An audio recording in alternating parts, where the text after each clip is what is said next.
चलिए, ये काव्य प्रकाश को जो हम सरसरी निगाह से देख रहे थे, इसमें आज हम चतुर्थ उल्लास के जो अवशिष्ट भाग हैं उन पर दृष्टिपात करते हुए हम आगे बढ़ेंगे। और ये चूंकि महत्वपूर्ण प्रभाग इस दृष्टि से है क्योंकि यहाँ पर रस के भेद जो हैं इनको लेकर के हम चर्चा करना चाह रहे थे। तो हम गत दिवस जो हमने चर्चा किया था उसमें मुख्य रूप से रस के जो स्वरूप हैं, इसके साथ साथ रस की अलौकिकता जो है, यहाँ तक हमने चर्चा कर लिया था। इसके बाद 29वीं कारिका जो है, 29th कारिका जो है, इसमें कहते हैं श्रृंगार हास्य करुण रौद्र वीर भयानका विवत्साद्भुत चेत्यष्टौ नाट्य रसा स्मृता। ये ध्यान रखेंगे, काव्य प्रकाशकार भी यही बात कहते हैं, नाट्य शास्त्रकार भी यही बात कहते हैं, नाट्य रसा स्मृता।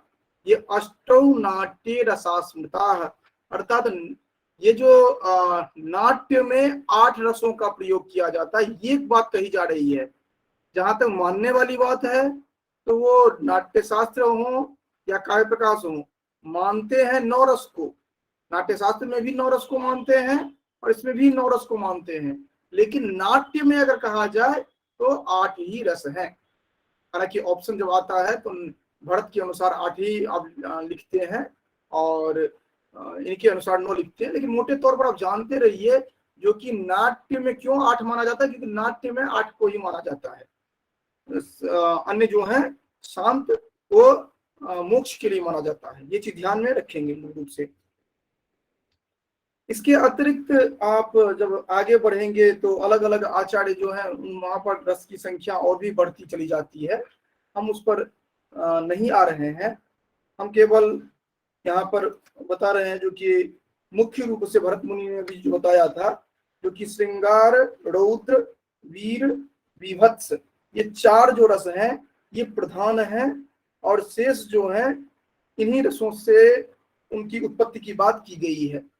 हमने उसमें चर्चा जब प्रस्तुत की थी तो हमने एक बात बताई थी, जो कि रस का जो मनोवैज्ञानिक पक्ष है वह अत्यंत ही महत्वपूर्ण हो जाता है, और मनोवैज्ञानिक पक्ष को अगर हम छोड़ दें तो फिर रस की व्याख्या जो है वह नीरस हो जाती है। और यही ध्यान रखते हुए आचार्य भरत जो प्रस्तुत करते हैं, रस की बात करते हैं, वो मानव अंतःकरण में विद्यमान जो स्थायी भाव हैं उनका ये जो वर्गीकरण वो करते हैं वह मनोवैज्ञानिक आधार पर ही करते हैं, क्योंकि ये जन्मजात गुण है। ऐसा नहीं कि भरत आचार्य भरत जो हुए उससे पूर्व मनोवैज्ञानिक चिंतन नहीं था, या बच्चे जो ये इंसान जो पैदा होता था तो उसमें अलग अलग मानवीय संवेग नहीं होते थे, ऐसा नहीं था। वो पहले से थे, उन्होंने इसी को आधार मानते हुए ये मूल रूप से 4 रसों की बात की और फिर प्रकारांतर से उससे जो अलग 4 हैं इनको उन्होंने माना। एक तो ये मनोवैज्ञानिक पक्ष महत्वपूर्ण हो जाता है, इसीलिए सत्व सात्विक भाव की बात जो करते हैं वो इसी दृष्टि से करते हैं, क्योंकि सात्विक भाव का अभिप्राय है, सत्व का अभिप्राय ही है मन, ना। तो सात्विक भाव जो करते हैं मनोगत भाव को ही वो दिखाने का प्रयास करते हैं वहां पर। और जब आप कहते हैं भाव की बात करते हैं तो भाव में आ जाते हैं यही जो सात्विक भाव है, स्थायी भाव है और ये व्यभिचारी भाव है।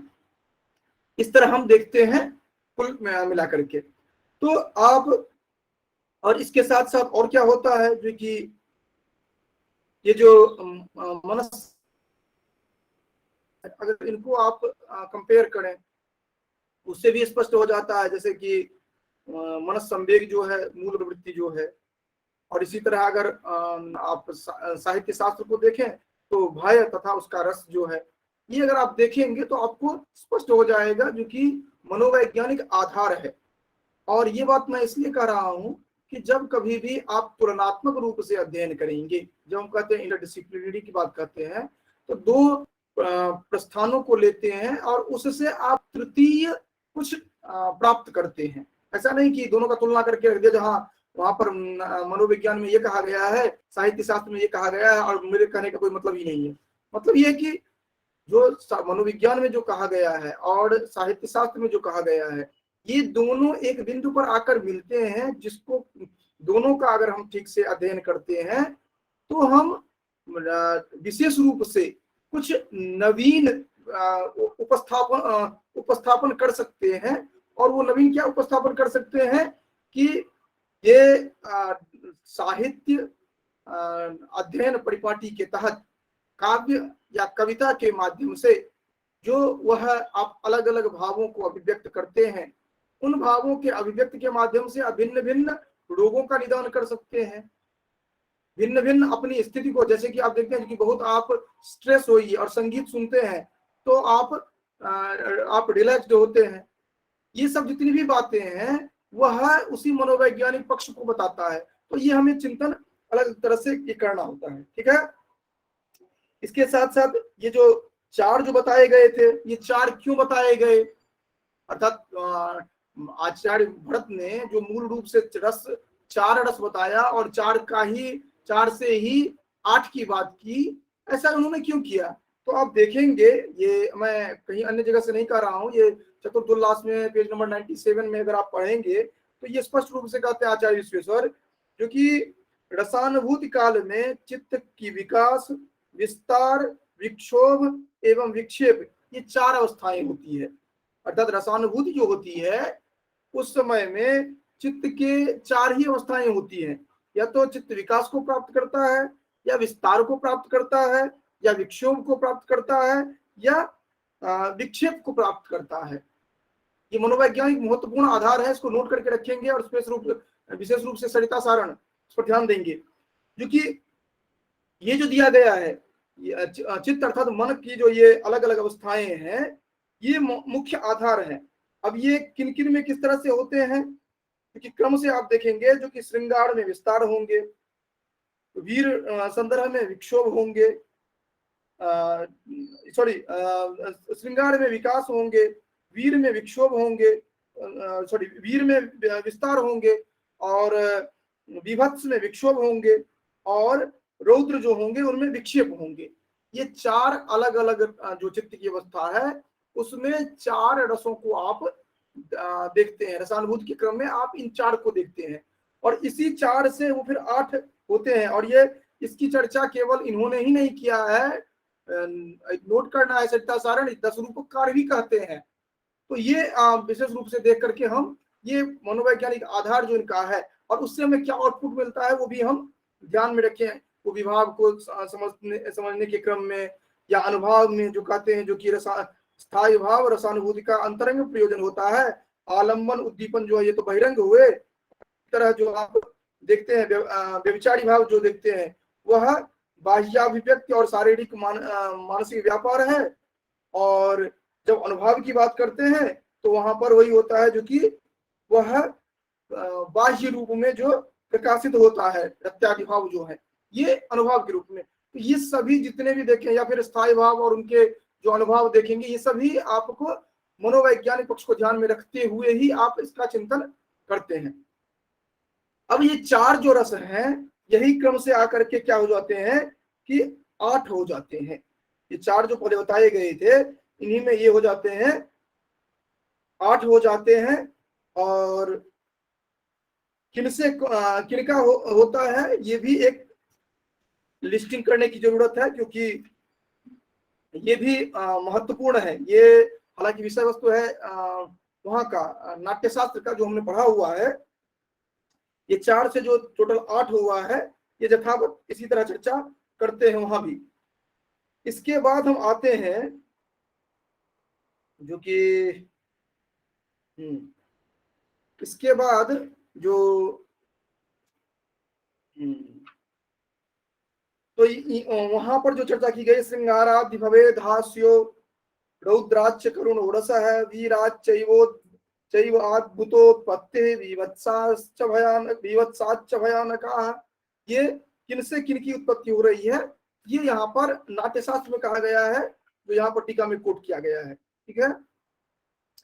इसके बाद जैसे आप एकेश्वरवाद, बहुदेववाद आदि की बात करते हैं, उसी तरह यहाँ पर भी रस के संदर्भ में भी आप देखेंगे एक रसवाद की चर्चा की जाती है कहीं कहीं, और कहीं कहीं रसवाद की बात करते हैं। तो एक रसवाद की बात आप देखते हैं कि आचार्य कवि भवभूति की बात करते हैं, कहते हैं एक को रस करुण एवं निमित्त भेदात, ये जो चर्चा करते हैं।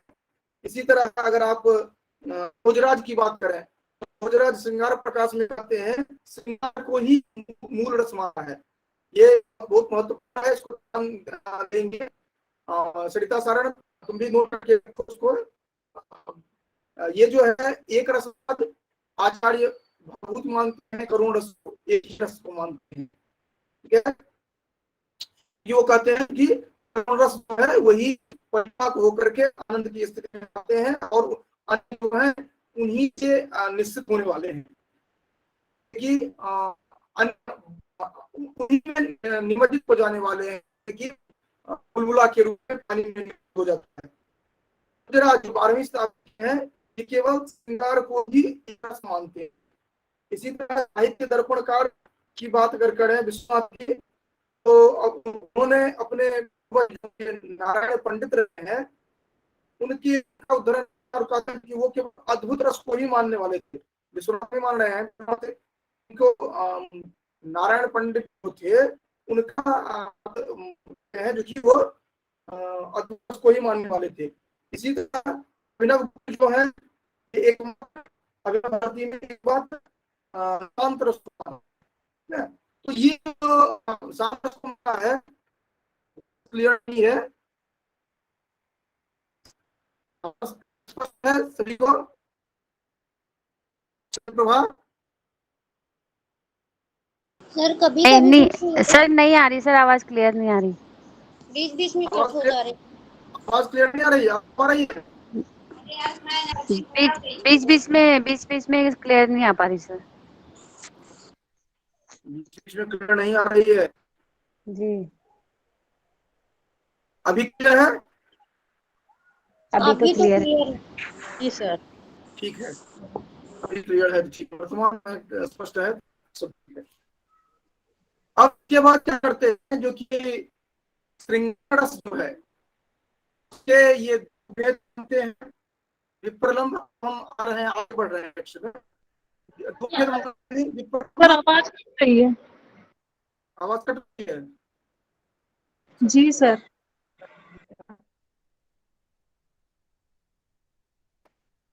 आवाज कट रही है, से हो मैं अपलोडिंग को रोकता हूँ, देखता हूँ फिर।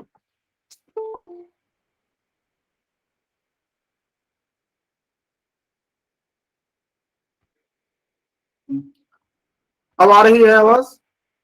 हाँ अब वॉइस जी सर। अपलोडिंग साथ में थी इसका।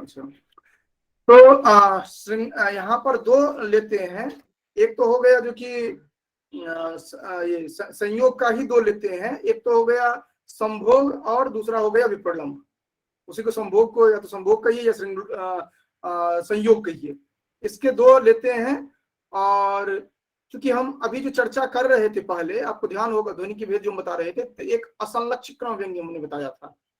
तो असंलक्षक क्रम व्यंग्य के एक ही भेद मानेंगे, उसका आधार बता रहे हैं, इसलिए इसको ध्यान में रखेंगे। क्योंकि श्रृंगार के दो भेद होंगे, संभोग और विप्रलंब। फिर संभोग में भी जो श्रृंगार जो है प्रथम, इनमें भी परस्पर अवलोकन, आलिंगन, अधरपान, परिचुंबन, इनके भेद से अनंत हो जाएंगे। इस कारण से इसको एक ही भेद माना गया है। यह संलक्षक क्रम व्यंग्य जो है इनके एक ही भेद माना गया है। और उदाहरण जो देते हैं ये ध्यान रखेंगे आप लोग, ये शून्यम वास गृहम देते हैं, ये आप लोग साहित्य दर्पण के संदर्भ में भी पढ़े होंगे। शून्यम वास गृहम विलोक्य शयनाद उत्थाय किंचित क्षयेर निद्रा व्याजमुपागत्य सुचिरम निर्वर्ण पत्युर्मुखम विश्रब्धम परिचुम्ब्य जात पुलकम आलोकि गंडस्थलीम लज्जा नम्र मुखी प्रियण हस्ता बाला चिरम चुंबिता, ये आप लोगों ने पढ़ा होगा, जो कि वो नायिका एकांत में शयन गृह में होती है और उसे लगता है जो कि जो नायक है वह अब सो गया है, तो वहां पर ये उसके पास पहुंचती है, तो नायक तो जगा हुआ था, तो फिर वो बाला हंसने लगती है और चिरकाल तक वो नायक चुम्बन करता रहता है उसका। तो ये जो हमने देखा था वो साहित्य दर्पण में अलग प्रसंग में हम देखते हैं, तो ये एक उदाहरण यहाँ पर है। या फिर दूसरा उदाहरण भी दिया गया है, तुम मुग्धम विनैव कंचुलिकया धत्से मनोहारिणी, ये दो उदाहरण दिया गया है श्रृंगार संदर्भ में। तो श्रृंगार जो है इसके संदर्भ में आप नोट करके रखेंगे, जो कि दूसरा जो है ये दिया गया है वहां से अमरूक शतक से लिया गया है, जो कि यहाँ पर जितने भी रस होंगे, रस के संदर्भ में आप चर्चा करें तो उनका आलंबन, उद्दीपन, अनुभाव, व्यभिचारी भाव, ये आप नोट कर लें, यही पर्याप्त रहेगा। हालांकि आपको अलग अलग से पूछा नहीं जाता है, लेकिन ये रस, उसके बाद रस का अगर लक्षण दिया गया है तो वह, भेद दिया गया है तो भेद, उदाहरण, उसके बाद उदाहरण को घटित करने के लिए आलंबन, उद्दीपन, जो विभाव है, फिर अनुभाव, फिर व्यभिचारी भाव, फिर इतना आप ध्यान में रखिए, इतना ध्यान में रखेंगे तो पर्याप्त हो जाता है। अब दूसरा जो प्रश्न बनता है जो महत्वपूर्ण होता है वह होता है जो कि इसका विप्रलंब श्रृंगार जो है या वियोग श्रृंगार जो है, इसके 5 भेद होते हैं। ये महत्वपूर्ण होता है क्योंकि ये ऑब्जेक्टिव में भी पूछा जाता है और वैसे भी सब्जेक्टिव में भी पूछा जाता है ये, क्योंकि अभिलाषा, विरह, ईर्ष्या, प्रवास, शाप।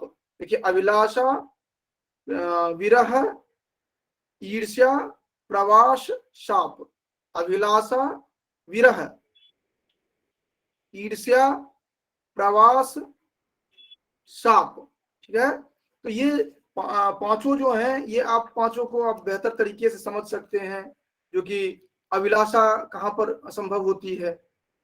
अभिलाषा जो जहां पर आपको प्राप्त नहीं हुआ है, जो कुछ प्राप्त नहीं हुआ है उससे प्राप्त करने के लिए जो आप होते हैं उनको कहा जाता है अभिलाषा। तो यहाँ पर देखते हैं जो कि अभिलाषा और ईर्ष्या, ये दो जो है इसका अलग अलग बताए हैं, जो कि अभिलाषा और ईर्ष्या ये दोनों बता रहे हैं, जो कि प्रारंभ में बता रहे हैं। 5 भेद जो बताया जा रहा है, ये अभिलाषा जो है यह पूर्वराग बताया जा रहा है, जो कि जब व्यक्ति का समागम का अवसर नहीं हुआ है उससे पूर्व का जो है, अर्थात विवाह से पूर्व जो पति का जो विरह है वह कहा जाएगा यहाँ पर अभिलाषा के रूप में, क्योंकि समागम हुआ ही नहीं है, उससे पूर्व का है, तो इसको ये कहा जाएगा। उसके बाद अभिलाषा हो गया, उसके बाद दूसरा है विरह। विरह कहा जाता है जो कि समागम के बाद का जो होता है वह विरह होता है। और ईर्ष्या में देखेंगे जब एक ही व्यक्ति पर दो का समान अधिकार होता है तो फिर होता है जो कि उसके प्रति, अर्थात उसका सखी जो है और नायिका जो है उसका अगर, अर्थात सखी या सपत्नी के प्रति जो होता है वो ईर्ष्यागत होता है विरह। इसी तरह प्रवास होता है जो कि दूर चले जाने पर जो प्रवास हेतुक होता है, जो कि प्रियजन अगर घर से दूर चले गए हों तो वह हो जाता है प्रवास हेतु। और शाप हेतुक होता है, जैसे कि आपने मेघदूतों में देखा था। तो मोटे तौर पर आप ध्यान में रखेंगे, एक तो विवाह के पूर्व, ये मोटे तौर पर याद रखने के लिए मैं एक एक उदाहरण नहीं बता रहा हूँ। विवाह से पूर्व की स्थिति जो होती है वह हो गया अभिलाषा। दूसरा जो होगा जो कि विवाह के अनंतर अगर वह साथ में नहीं है, दूर में है, तो हो गया विरह। तीसरा हो जाएगा ईर्ष्या, जो कि उसे अगर ये लगता है जो कि मुझसे इस कारण से दूर हो रहा है कोई व्यक्ति, तो हो गया ईर्ष्या जनित। उसके बाद हो जाता है प्रवास जनित, और 5वां होता है शाप जनित। तो ये 5 प्रकार के हैं और 5 का उदाहरण दिया गया है, जिसमें कि बहुत अच्छा एक उदाहरण दिया गया है जो कि प्रेमार्द्रा प्रणय स्पृशः परिजया दुद्गाढ़ रागोदया स्तास्ता मुग्ध दृशो निसर्ग मधुरा चेष्टा भवेयुर्मयी जास्वन्तः करणस्य वाज्यकरण व्यापाररोधी क्षण दासास्यम दाशंसा परिकल्पिता स्वपि भवत्यांद्र सांद्रोलयः। तो ये जो बताया जा रहा है, ये बहुत ही अच्छा एक अभिलाष का उदाहरण दिया गया है, जिसमें कि प्रेम क्या है, प्रणय क्या है, परिचय क्या है, तीनों का अलग अलग भेद भी वहां पर बताया गया जा रहा है। इसी तरह विरह का बताया गया है, अन्यत्र ब्रजतीतिका का था, ये अलग अलग उदाहरण दिया गया है। तो उदाहरण आप लोग पढ़ लीजिएगा तो आपको स्पष्ट हो जाएगा जो क्या है इसमें कोई बहुत अलग से बताने की आवश्यकता नहीं है। उसके बाद हास्य का उदाहरण दिया गया है। हास्य का उदाहरण आप इसलिए ध्यान में रखिए, देखिए अभिलाष ये विरह वाले में, ये वियोग वाले में 5 का नाम याद रखिएगा, उदाहरण वगैरह नहीं उतना पूछा जाता है, लेकिन इनका नाम ध्यान में रखेंगे। उसके बाद हास्य में उदाहरण जो है उनका वो उदाहरण ध्यान में रखेंगे, क्योंकि ये पूछा जाता है, क्योंकि हा हा हा हा हतो हमिति रोदिति विश्व शर्मा, ये किसका उदाहरण है? तो ये हास्य का उदाहरण है और पूछा इसलिए जाता है क्योंकि ये रोदिति विश्व शर्मा जो है, कहीं आप रोदित इस शब्द से आप करुण आदि में न चले जाएं, तो इसलिए ये हास्य का उदाहरण है और ये ध्यान में रखेंगे।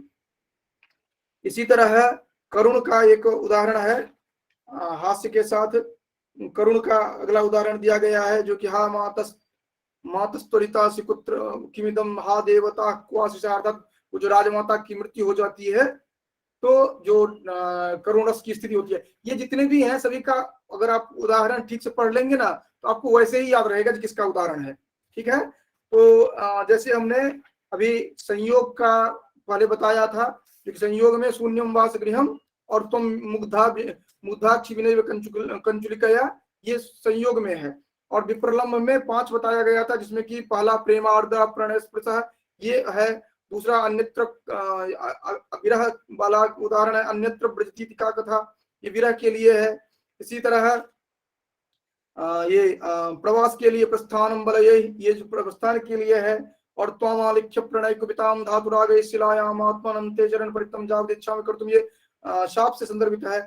हास्य अर्थात तृतीय द्वितीय भेद जो बताया जाए हास्य, इसमें हा हा हतो हमिति रोदिति विश्व शर्मा, ये जो है हास्य का उदाहरण है। इसी तरह राजमाता के मृत्यु प्रसंग संदर्भित जो यह उदाहरण दिया गया है, यह करुण रस का उदाहरण दिया गया है। और इसके बाद आगे आप करुण के बाद रौद्र का उदाहरण दिया गया है। रौद्र के बाद फिर आप देख रहे हैं जो कि वीर का उदाहरण दिया गया है। तो एक एक करके जितने उदाहरण हैं ये उदाहरण आप ध्यान देख लेंगे। बाद आता है स्थायी भाव की चर्चा करते हैं, और स्थायी भाव में रतिर्हास्य शोकश्च क्रोधोत्साहो भयं तथा जुगुप्सा विस्मयश्चेति स्थायी भावा प्रकीर्तिता, ये 8 जो वहां पर रस बताए गए थे वह उनके जो स्थायी भाव हैं उनकी चर्चा यहाँ पर एक एक करके कर देते हैं। और स्थायी भाव का करती है संचारी भाव की, व्यभिचारी भाव की। और व्यभिचारी भाव में ये 33 व्यभिचारी भाव में आपको क्या ध्यान में रखना है, क्योंकि टोटल 33 व्यभिचारी भाव हैं, ये ध्यान में रखना है। एक प्रश्न तो बनता है, ये 33 व्यभिचारी भाव है, 33 अमीभावा समाख्यातास्तु नामतः। और ये को ध्यान रखेंगे जब भाव बताया जाता है, भाव कितने हैं, तो ये ध्यान रखेंगे आप, जो स्थायी भाव, ये स्थायी भाव के बाद सात्विक भाव, और ये जो व्यभिचारी भाव हैं, इनकी गणना की जाती है, ये आप ध्यान रखेंगे जब भाव केवल कहा जाए तो। इसके बाद हाँ, एक और प्रश्न बनता है इसमें से बहुत महत्वपूर्ण, जो कि निर्वेद जो है वह तो अशुभ सूचक माना गया है। अशुभ सूचक मतलब नाट्य की दृष्टि से, जो कि इस संसार से विशृंखलता, इस संसार से दूर होने के लिए अर्थात मुक्ति के निमित्त ही सम की बात की जाती है। तो निर्वेद जो है उसको मंगल परक नहीं माना जाता है। लेकिन फिर भी आरंभ में ही क्यों, व्यभिचारी भाग के आरंभ में ही दे दिया गया है निर्वेद, वहीं से प्रारंभ होता है, ऐसा क्यों किया गया है? ये एक प्रश्न बनता है। ये इसमें खास करके अंतर्वीक्षा वगैरह जो है उसमें होता है, क्योंकि यहाँ पर स्पष्ट रूप से ग्रंथकार लिखते हैं, निर्वेदस्य अमंगल प्रायस्य प्रथमम अनुपादेयत्वेपि त्वेपि उपादानम उपादानम उपादानम व्यभिचारित्वेपि स्थायिताभिधानार्थम। तो ये इसलिए बताया जा रहा है क्योंकि ये दोनों ही है, अर्थात व्यभिचारी भाव भी है और स्थायी भाव भी है। इस कारण से इसको हम यहाँ पर अमंगल प्राय होने के बावजूद हम यहाँ पर निर्वेद को प्रथमतः हमने यहाँ पर स्वीकार किया है, और उदाहरण दिया गया है शांत रस का। उसके बाद कहते हैं निर्वेद स्थायी भावोस्ति शांतोपि नवमो रसः, और इसमें कहा गया है अहौवाहारे वा कुसुम शयने वा दृशदि वा मणौ वा लोष्ठे वा बलवति लिपौ वा सुहृदि वा तृणे वा स्त्रीणे वा मम सदृशो मम तृणे वा स्त्रीणे वा मम समदृशो यान्ति दिवसा क्वचित् पुण्यारण्ये शिव शिव शिवेति प्रलपतः। कौन सा छंद है? जो छंद पढ़े होंगे उनको ध्यान कर लेना चाहिए, क्योंकि हमने बहुत बार चर्चा भी किया था, और इसके सिमिलर हमने कोई स्तोत्र भी बताए थे, जिसमें कि महिम्ना पारन्ते परम विदुषो यद्य सदृशी स्तुतिर्ब्रह्मादीनामपि तदवसन्नास्त्वयि। संपूर्ण महिमा स्तोत्र, लगभग संपूर्ण नहीं, कुछ उसमें अलग है, लेकिन मैक्सिमम जो है उसी में है, और छंद का नाम आप लोगों के लिए है।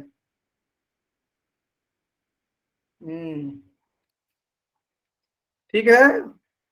इसके बाद हाँ शिखरणी छंद है,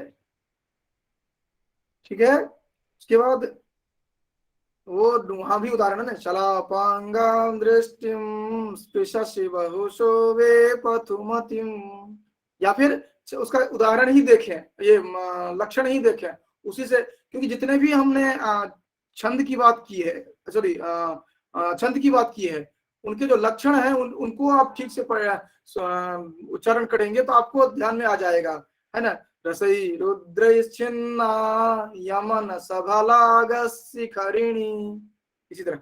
तो खैर, इसके बाद कहा गया है रतिर देवादि विषया व्यभिचारी तथान्वितः। उसके बाद आता है, देखिए ये भाव पद जो है ना, ये बड़ा एम्बिग्यूटी पैदा करता है। भाव जो है, जब आप भाव केवल कहा जाता है तो आप लेते हैं स्थायी भाव, सात्विक भाव और व्यभिचारी भाव की गिनती करते हैं, ठीक है। स्थायी भाव, व्यभिचारी भाव और सात्विक भाव, इनकी गिनती करते हैं, और टोटल, और वैसे जब भाव करते हैं आप, तो आलंबन, उद्दीप, ये विभाव, अनुभाव, व्यभिचारी भाव, हर जगह भाव दिखता है आपको, जबकि आप इनको लेते हैं। और व्यभिचारी भाव, ये सात्विक भाव जो है इज इक्वल टू अनुभाव, इसमें रखेंगे आप, वो अन्य जगह नहीं जाएगा। सात्विक भाव को आप अनुभाव की कैटेगरी में मान सकते हैं, स्थायी भाव में नहीं माना जाता है। तो इसके बाद आप क्या देखते हैं, क्योंकि अब भाव अलग तरह का भाव आ रहा है। कहते हैं, पूछा जाता है आपसे भाव किसको कहते हैं, तो भाव जब पूछा जाए किसको कहते हैं, तब अब जो मैं बता रहा हूं वो बताएंगे। अगर पूछा जाता है भाव की संख्या क्या है, तो आप तीनों का काउंट करके बताते हैं, जो कि स्थायी भाव, सात्विक भाव और व्यभिचारी भाव। भाव की संख्या पूछी जाती है, कभी पूछा जाता है भाव क्या है, ये पूछा जाता है, ठीक है। तो कंफ्यूज नहीं करेंगे, भाव क्या है ये अगर पूछा जाए तो कहा जाता है रतिर देवादि विषया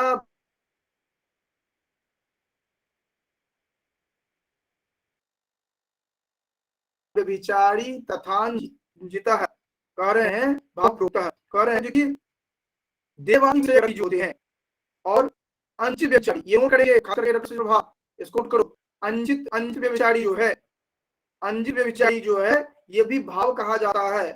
अंजित व्यभिचारी का अभिप्राय क्या हो रहा है कि वस्तुतः व्यभिचारी भाव नहीं होता है, व्यभिचारी भाव व्यंग्य के रूप में व्यभिचारी भाव का बोध होता है, साक्षात व्यभिचारी भाव नहीं होता। ये सभी ध्यान देंगे, बहुत ही गूढ़ विषय है ये जल्दी समझ में नहीं आता है, इसको ध्यान देंगे।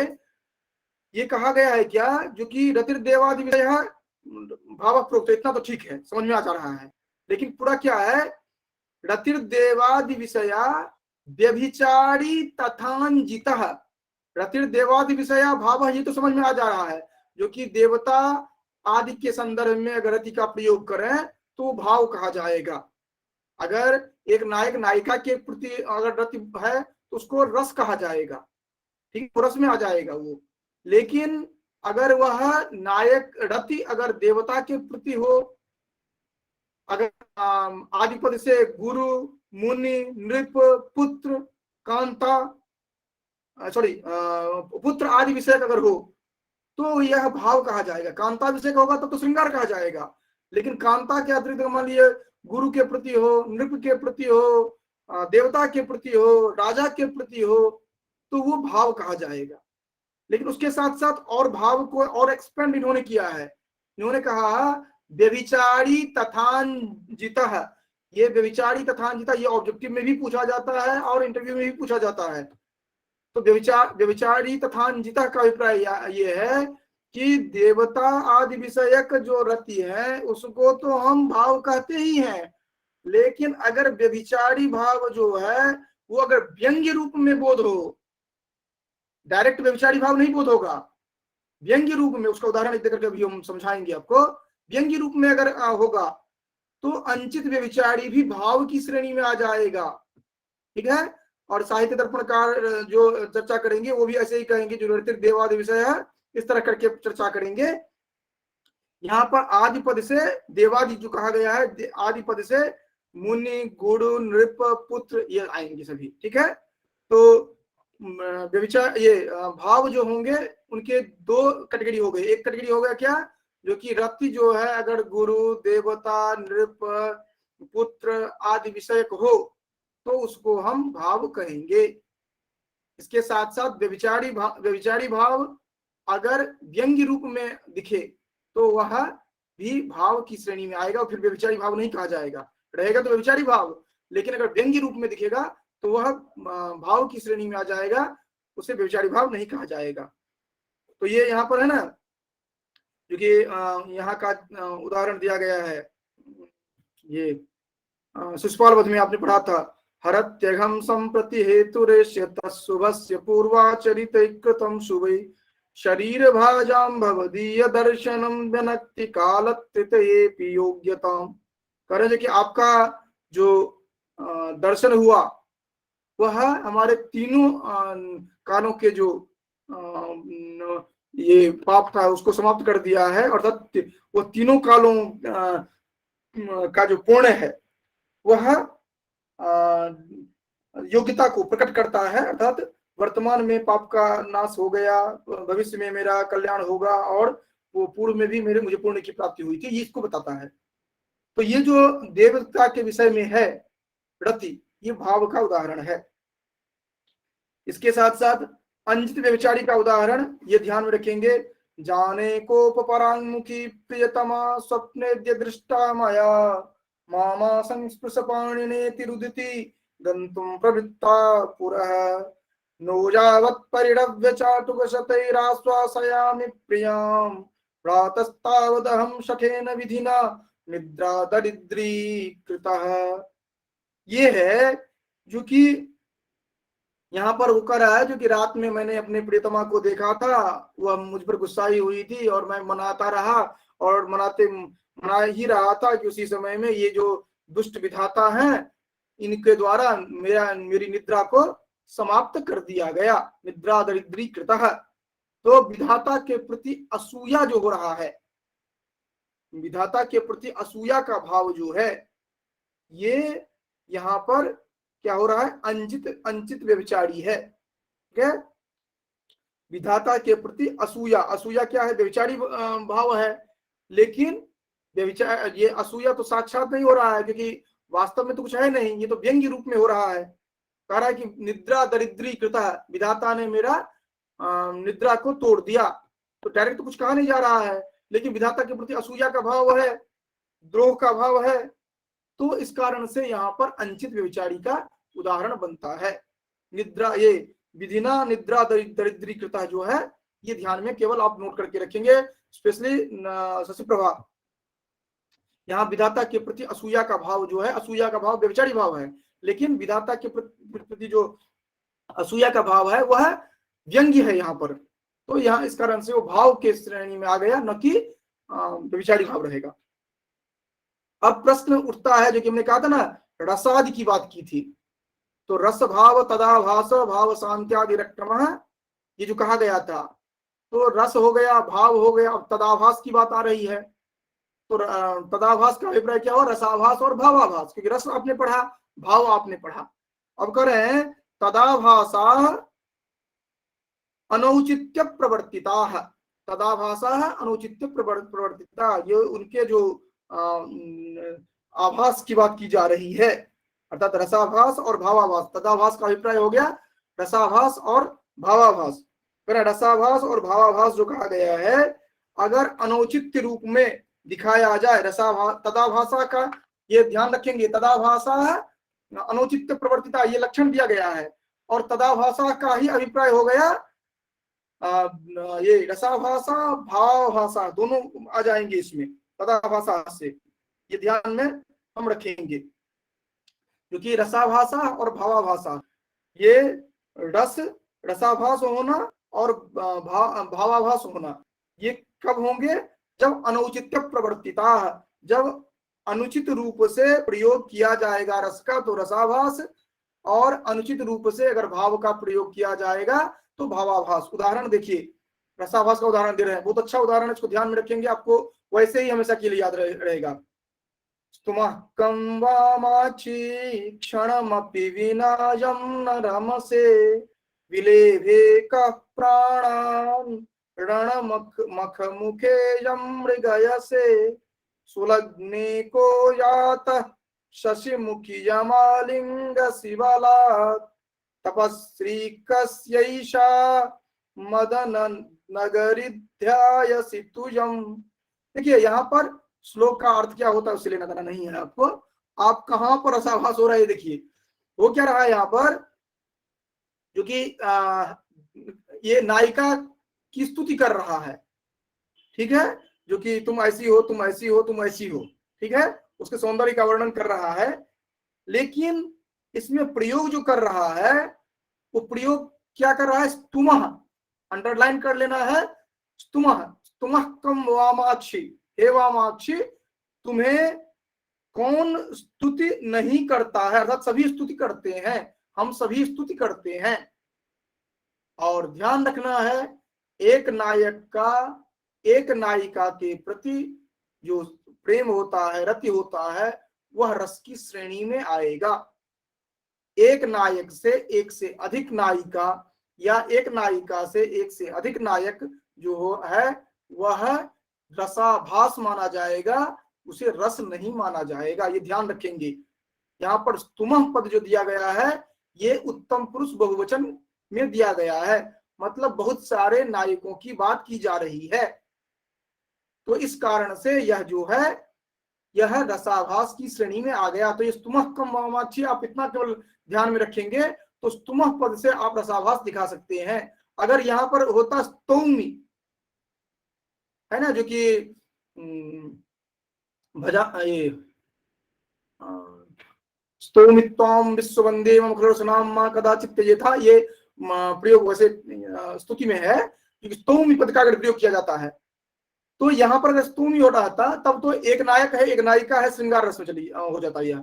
लेकिन स्तुमः कह दिया गया तो एक नायिका के लिए एक से अधिक नायक अर्थात दो से अधिक नायिका यहाँ पर है, क्योंकि अगर ये दे दिया गया है तो अनौचित्य है, इस कारण से इसको हम रसाभास की श्रेणी में रखते हैं। और वहां पर हमने बताया था प्रणय क्या है, परिचय क्या है, और ये भी एक महत्वपूर्ण था, उसको ध्यान में आप रखेंगे, क्योंकि वो इस तरह का टर्म जो है आपको जल्दी नहीं मिलता रहता है, जो कि इसका क्या अभिप्राय होता है ये हमने वहां पर जो चर्चा किया था, ये भी ध्यान रखेंगे। चलिए, तो ये हो गया। इसके बाद आगे बढ़ते हैं। ये जो दिया गया था वहां पर प्रेम आदि की बात जो दी गई थी वो वहां पर नहीं बताया था, एक बार बता दे रहा हूं। जो कि पक्षपात विशेष जो होता है वो प्रेम होता है, ठीक है। जो कि एक्स मेरी है और मैं एक्स का हूं, ये जो होगा ये हो जाएगा प्रेम, जो कि अमुक मेरा है, मेरी है और मैं उसका हूं। ये जो पारस्परिक होता है जिसमें कि पक्षपात होता है। उसके बाद जब वही प्रेम प्रकर्ष को प्राप्त करता है और उनमें से किसी एक के अपराध कर लेने पर भी कमी नहीं आती है, तो इस प्रेम को प्रणय कहते हैं, ठीक है।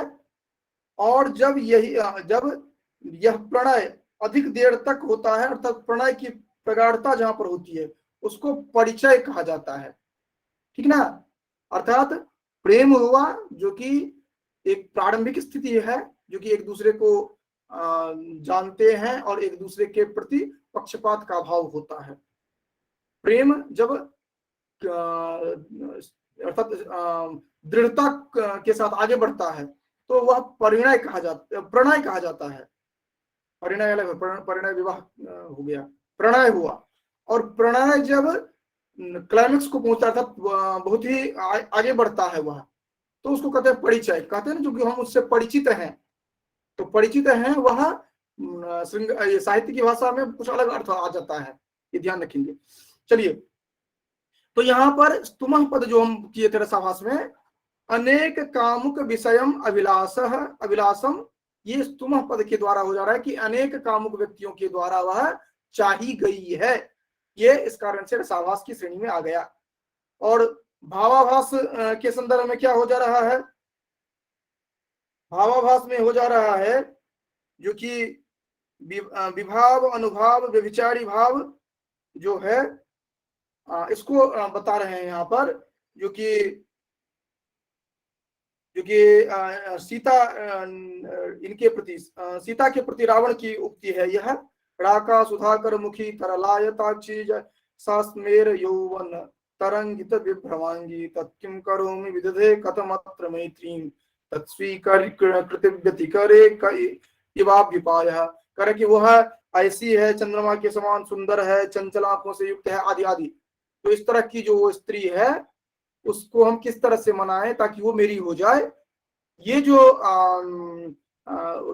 भिन्न भिन्न अनुभव आदि की बात की जा रही है, क्या भिन्न भिन्न चर्चा जो की जा रही है, यह अनिवार्य रूप से क्या हो जा रहा है कि सीता के प्रति, अगर मंदोदरी के प्रति अगर यह होता तो यह आता भाव, यह नहीं, वहां पर भी भाव में नहीं आता यह।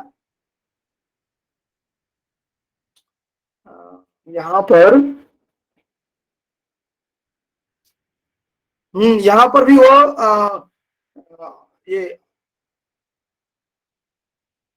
हाँ ये सॉरी, ये वही है, चिंता आदि जो है, यह जो लिया गया है, यह अगर उसके प्रति होता जो मंदोदरी है तो यहाँ पर भाव की श्रेणी में होता, लेकिन यहाँ पर सीता के प्रति है जो कि अनुचित है, वह नायिका इसकी नहीं है, इस कारण से यह अनुचित्य प्रवर्तित कर रहा है भाव के संदर्भ में, तो इसलिए भावाभास का उदाहरण होता है। अब इसके बाद भाव शांति, भाव उदय, भाव संधि, भाव सबलता, इनको बताते हैं और क्रम से उदाहरण अलग अलग दिए हुए हैं। जो कि भाव शांति कब होगा? एक भाव के खत्म होने पर दूसरा भाव प्रारंभ हो, तो जो भाव खत्म हो रहा है भाव शांति का उदाहरण होगा। फिर भाव उदय, जो कि नया भाव का जो प्रारंभ है उसको भाव उदय के रूप में लिया जाएगा। जब दो भाव एक साथ दिखेंगे वहां पर लिया जाएगा भाव संधि। और जब ये दो से अधिक भाव होंगे, भाव संधि और भाव सबलता को ध्यान रखेंगे, जब भाव एक से अधिक दो भाव होंगे तो भाव संधि, और दो से अधिक भाव होंगे तो वहां पर हो जाएगा भाव सबलता, ठीक है, ये ध्यान में रखेंगे। यहाँ पर भाव की बात की जा रही है, ये ध्यान रखेंगे, न कि स्थायी भाव की बात। आगे चलते हैं हम। यहां पर करके कह रहे हैं क्या, जो कि मुख्य रसे पितेंगित्वम प्राप्नुवन्ति कदाचन। ये क्या करते हैं कि सामान्य मुख्य रस के विद्यमान होने पर कभी कभी ये अंगित्व को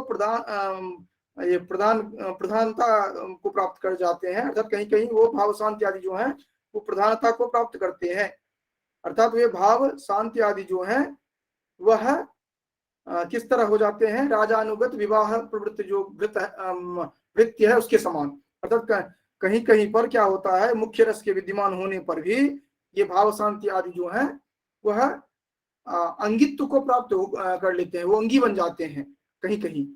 तो ये ध्यान में रखेंगे, ये भी पूछा जाता है, ये वैसे सामान्य रूप से ओरल टेस्ट में होता है। मुख्य रसे अंगित्वम प्राप्नुवन्ति कदाचन, तो के अंगित्वम प्राप्नुवन्ति रसभाव तदा ये भावोदय भाव संधि भाव सबलता आदि ये प्राप्त कर लेते हैं इनको, अंगित्व को। और अंगित्व को प्राप्त करना का अभिप्राय क्या है, तो वहां पर जैसे राजा का नौकर है और विवाह उसका हो रहा है, तो वहां पर राजा भी होंगे तो भी राजा वहां पर मुख्य नहीं होंगे, मुख्य उनका नौकर होगा, क्योंकि उसमें उसकी शादी हो रही है। तो ये बात है।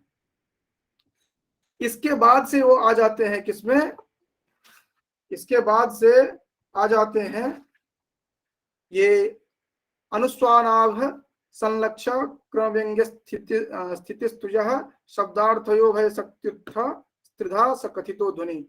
ये बलराम जी टाइम से क्लास ज्वाइन करना है, यहाँ पर जो भी आते हैं टाइम से आइए, ठीक ना, और नियमित आइए।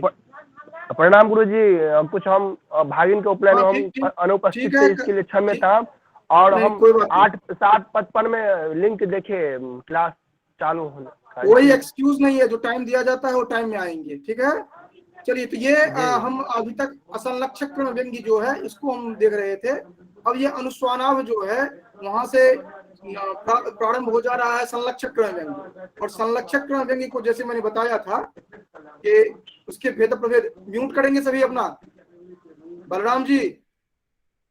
उसके बाद ये करना क्या है कि इसके बाद ये भेद जो मैंने बताया था यहां से प्रारंभ हो जाता है, आगे इसको विस्तार में हमें नहीं पढ़ना है। ये प्रारंभ हो जाता है संलक्षक व्यंग्य, ठीक है। और संलक्षक व्यंग्य का भेद करते हुए आगे बढ़ते हैं और उसके भेद प्रभेद चलता जाता है, और अंत में आप देखते हैं जो कि वेद खाब्दि व्यचंद्रा सरेस युग खेन्दवः, ये चर्चा करते हैं। और इसको केवल आप नोट करके रख लेंगे, जो कि ध्वनि के जो भेद प्रभेद हैं इनकी चर्चा की जाती है, ठीक ना। तो यहाँ पर आकर के लास्ट में आप देखेंगे जो कि भेदास्तत् 51 भेद होते हैं, फिर वो आगे बढ़ते हैं संकर और संश्लिष्ट होते हुए ये इनका जो मल्टीप्लाई करके पूरा आप देखेंगे तो वहां पर वेद खाब्दि व्यचंद्रा, वेद का अर्थ होता है 4, ख का अर्थ होता है आकाश 0, अब्धि का अर्थ होता है समुद्र 4, वियत वायु का आकाश का अभिप्राय है 0 और चंद्र का अभिप्राय है 1। और कहा जाता है संख्या या वामतो गति, और उसको पलट देते हैं संख्या को, और हो जाता है 10,404। और इसी तरह सरेस युग खेन्दवः जो है शुद्ध भेद के साथ ये 10,455 जो है ये भेद हो जाते हैं, इनके जो ध्वनि के जो भेद हैं ये हो जाते हैं, और इसी के साथ चतुर्थ उल्लास समाप्त हो जाता है। पंचम उल्लास जो प्रारंभ होता है, मैं 10 मिनट और लूंगा, उसके बाद आप लोगों का जो प्रश्नोत्तरी वाला होगा उसके बाद करेंगे। उसके बाद पंचम उल्लास जो है इसमें अगूढ़म प्रस्यांगम वाच्य संधिंग मस्फुटम संदिग्ध तुल प्राधान्य काक्वाक्षिप्त मसुंदरम व्यंग्यमेवं गुणीभूतम अष्टास व्यंग्यस्य अष्टौ विधा स्मृतः। ये 8 भेद जो बताए गए हैं, अगूढ़म अपरस्यांगम वाच्य संध्यंगम मस्फुटम, अर्थात गुणीभूत व्यंग्य किन किन स्थितियों में होते हैं ये टोटल 8 बताएंगे, और 8 के उदाहरण देते हैं। तो आपको केवल कारिका ध्यान में रखना है, अगूढ़म अपरस्यांगम वाच्य सिद्ध्यंगम स्फुटम संदिग्ध तुल प्राधान्य काक्वाक्षिप्तम सुंदरम व्यंग्यमेवं गुणीभूतम व्यंग्यस्याष्टौ विधा स्मृता। ये दो पंक्ति में 8 का भेद बता दिए हैं, और ये 8 भेद जो हैं इनका अलग अलग उदाहरण दिया गया है, जो कि कौन किसमें ये हो जाते हैं। और इनमें भी अंदर में आप जब जाएंगे तो आपको एक के जो दूसरे अंग बनते हैं वह भी अलग अलग हो जाते हैं, उनके 10 से ज्यादा भेद हो जाएंगे। जैसे रस रस का अंग बनेगा, भाव भाव का अंग बनेगा, रस भाव का अंग बनेगा, भाव भाव का अंग बनेगा, रसाभास भावाभास भाव का अंग बनेगा। इस तरह करके मल्टीप्लाई होता जाएगा इनमें, ठीक है, ये चीज हो जाता है। तो ये 8 जो भेद बताए गए हैं इन्हीं की चर्चा यहाँ पर संपूर्ण पंचम उल्लास में ये करते हैं, और फिर गुणीभूत व्यंग्य के जो भेद प्रभेद होते हैं उनकी चर्चा करने लगते हैं।